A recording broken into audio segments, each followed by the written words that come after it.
This Pitch Breakfast video is brought to you by Spangler and Agins, attorneys for Charlotte's startup community. Hey everybody, my name is John Borkowski, co-founder of Boon Investments. We are a robo-advisory firm which makes U.S. investment accessible to the growing middle class in emerging markets. So these are countries like China, India, and Brazil.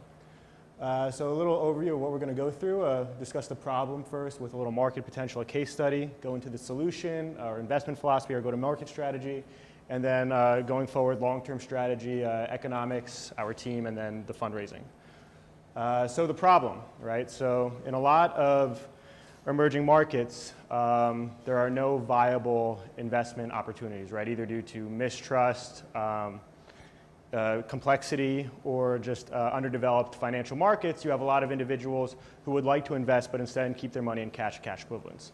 Over a long-term investment horizon, this becomes a very poor investment strategy given the fact that the majority of returns comes from compounded annual growth, and this issue is compounded when you consider the high volatility of depreciation in a lot of these countries, as well as the high annual rate of inflation. So take someone who has $100,000 today.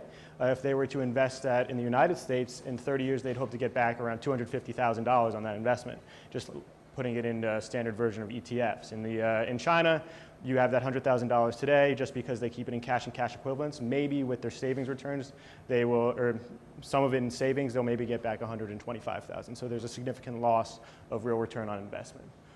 So the market potential, right? So we consider emerging markets to be undergoing a financial renaissance, right? This is from the Brookings Institute, which shows that around year 2025, over 50% of the world's middle class will be comprised of Asian and East African countries, mainly in China and India. And at the same time, you have a massive growth in mobile money in emerging markets. They kind of leapfrog the traditional banking systems, where a lot of people are paying through their mobile phone rather than going to an actual bank office to open up an account and submit checks that way. So we see this as a market opportunity. We did some research in India to validate this claim. And what we found is pretty staggering, right? So out of people in India, the majority of people save around 300 to 500 USD equivalent a month. However, 82% of them keep their money in cash or cash equivalents. Only 12% of them didn't have a financial advisor because of issues of not saving enough money. The majority of people didn't save enough money because of exploitable efficiencies, which are mainly due to complexity, large fees, and just general underdeveloped markets. One of the biggest bonuses of this survey is that out of these survey respondents, which were fairly random, not even necessarily our target market, 39% opted to sign up for Boon's waiting list. So we see a lot of demand there. So with this problem, this is the solution we've developed. Our primary application is a mobile application.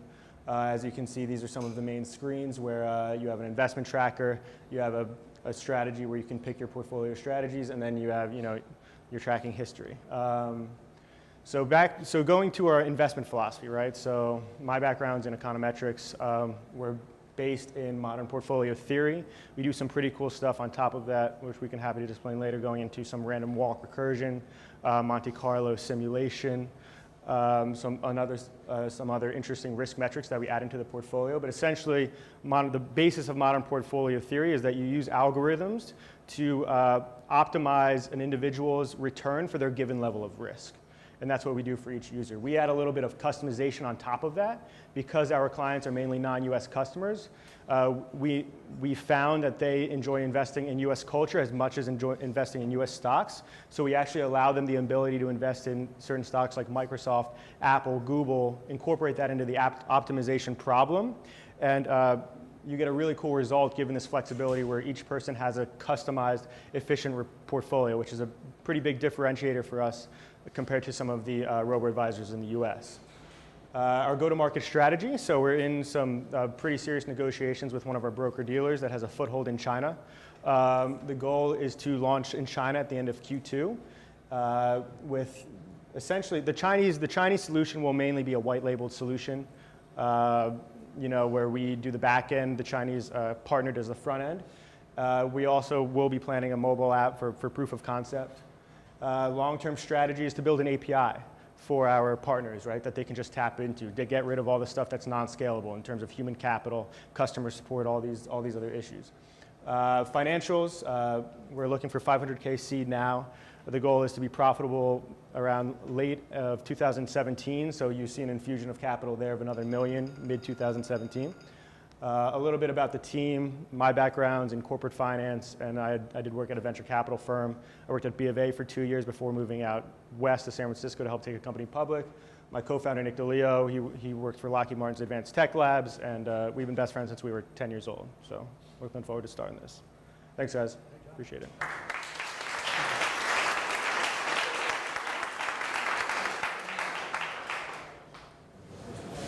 I didn't even get to the fundraising, but that's it. And we have an appendix if anybody wants to see it later. Good stuff. Yeah. That's how you cut down a PowerPoint deck. Just put an appendix in there. Yeah, that was very interesting. So I'll just kind of dive into some of the more like edits on the deck. The reference to mobile money, I'm still not sure why it matters. I didn't catch why it matters. Yeah. It might matter a lot, it might not matter. I don't know. Just because we're iOS developers, so I have a background in iOS. So that's what matters, yeah. So I was into the value prop of the product tying into the market opportunity. And so the white mobile in there, and I was like, what? The white labeled solutions would mainly be through mobile applications. Yeah. So that, I don't know if you need to say that up front. Maybe that's more of a qualifier. But anyway, just in terms of how the pitch flowed, that was a little bit weird. And then just to dig in on kind of the product, I would call it product strategy section.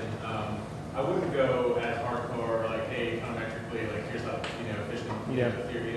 Fission Frontier works. At that, I mean, I get it, but I don't know if it's really necessary. I wanted to kind of get more into like, hey, we're an algorithmically driven risk return model based on just modern portfolio theory. It's proven, right? Yeah. It's scientifically proven. Yeah. I know this as a professional or as an academic. And oh, by the way, it works for customers, and here's why. Yeah. So I don't think you nailed that part of the dive. I think you were kind of, I wanted you to get there, and maybe that's more of a, it's not really style at that point. It's more like, are you really nailing the point? And the point is like, it's customizable and it's efficient. Yep. That's all you need, and I guess that's what you're pitching to your Chinese partners, like, hey, this works. I guess the point I left out then is that you use algorithmic trading to decrease the fees involved to actually make it more efficient long term, right? Got it. Yeah, so I mean, I'm assuming all that's at play. Yeah. I just wanted to see you nail that, and I didn't feel like you did. But that's, again, like, I think more just reworking how you deliver things verbally and then just laying it out visually so that I can follow the bouncing ball, basically.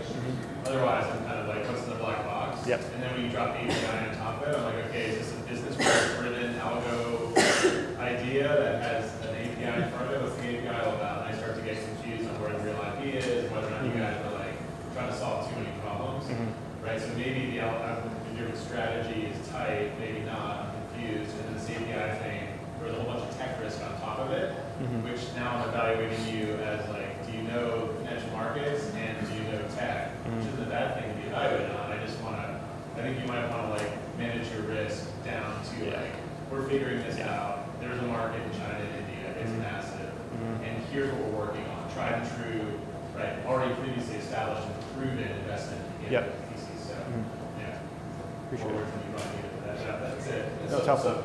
So I'll John, great job on the presentation, right? I think you were pretty solid on your points. You got them across. You ran out a little bit of time. I would, again, I'm a big believer in teams, so I would, one of the ways to solve that is to push that up a little bit earlier in the presentation, because I definitely wanted to see more about that. I'm going to tell you a story. So when I started my corporate venture capital function inside Bank of America, over 15 years ago, the very first company that we had pitched as a company we should look at is called Financial Engines. And we actually had this Nobel Prize winning economist, right? How many economists by training show up here in Charlotte, came up from the West Coast, right, from Silicon Valley, and he pitched me, and his model was very similar to what you. In fact, he talked about Monte Carlo simulation and the efficient frontier, and I have to admit, even the economist I glazed over, because my first question to him was, you're really going to take this type of portfolio planning, and who are you selling it to, right? And if he told me he was selling it to, asset managers or firms, or I would have felt very comfortable. But no, his model was he was going to go direct to the consumer with that, And the problem was fundamentally, how many people in this room know what Monte Carlo simulation is? Okay, more than I would have expected. Very intelligent audience, but trying to go to a general market with Monte Carlo simulation and efficient frontier, I think is a tough sell. The other thing, you've got an app, and again, I think it would have been much more productive if you could say, hey, here's my app, here's a couple of screenshots. We've actually built it, right? It's not hypothetical. And here's what it does, and walk you through, because you could have done that in 2 or 3 slides. That's super helpful. So I think demos of something show that you've actually got something that's close to it. Earlier too, I think product shot earlier gets you in the game. Now you're a product company, and then no, we're not wrapped around that other axle. Like, what are you doing? And again, from an investor pitch, competition, you really didn't talk much about competition. I know there is some interesting stuff out there. Financial Engines is actually more for their selling their solution to employers, so they're not directing I don't think they're focused on that. But Robinhood, are you familiar with Robinhood? Yes. Right. I mean, there's an interesting model, right? So they're letting individuals do their trading, and they're not charging people for it, right? So Robinhood would be a competitor of DriveWealth, the company, one of the broker dealers that we're trying to partner with. So we would actually be a complementary piece of them. Like they would be a partner for us. But I understand what you're saying. Right. Well, and again, I think to Mark's earlier point, you're going after the China Indian market, and it's huge. You've got a lot of people who haven't. I would have probably talked a little bit about some of the capital flight that's happening there now, right? That means you're actually in a very interesting spot because there's a lot of capital, especially in China right now, that would love to be somewhere other than China. Yeah, one of the issues is trying to pick and choose with a 5-minute pick, how much to put in there. That's why I have a massive appendix. But obviously, no one can see the appendix unless they actually follow up with me. And the last point, there's a 500K ask, but unless I may have just missed it, did you talk about valuation at all? So I didn't get to it, so I ran out of time. We're raising 500K, $2.5 million cap, 20% discount, 6% interest, pretty vanilla. Okay, I think, again, it's so hard to choose whether you ever have a 5 or 10 minute shot. I think maybe that's the point of this forum, is to kind of say this might be the exception, but when you do have the 5 minutes, I think it's really about just proving competency and control over the subject matter, and also appearing as if you are kind of an open-minded collaborator, entrepreneur, versus on the rails, no breaks. I just didn't have that coaching before too, and pitching complicated ideas.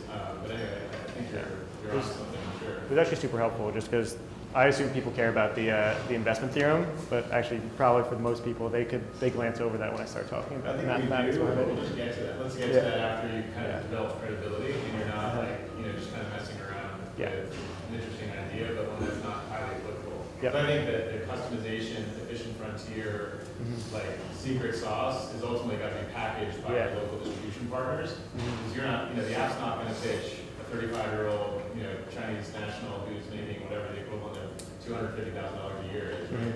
Last night. You've got to demonstrate that you're like a tech and product company that is customized in the local market and leveraging that distribution. We're a tech company that has the finance background. There you go.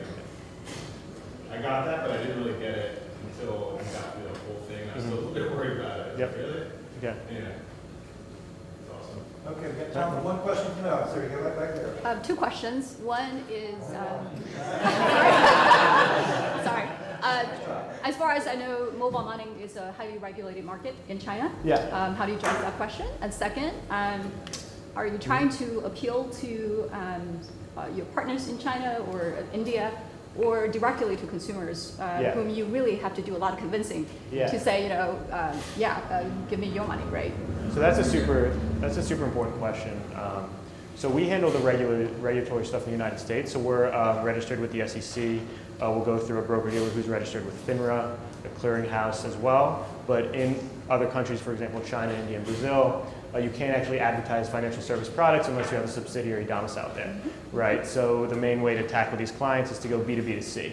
And what we're looking to do, that's the white labeled solution, where you bring it to a company that's domestic to China, satisfies all their regulatory concerns, and kind of leverage each other's regulatory structure, right? So that they will satisfy everything in China, And the only real regulation that we are imposed on is that they can't move more than $50,000 to the United States in a given year, right? But that's the strategy, and that's another thing that I took out, but it's one of those things that I probably should have put in. We're a B2B2C play. We're not a direct-to-consumer. We go to people like TenPay, Alipay, and we are a very good complementary product on their suite of product offerings. All right, thank you, John.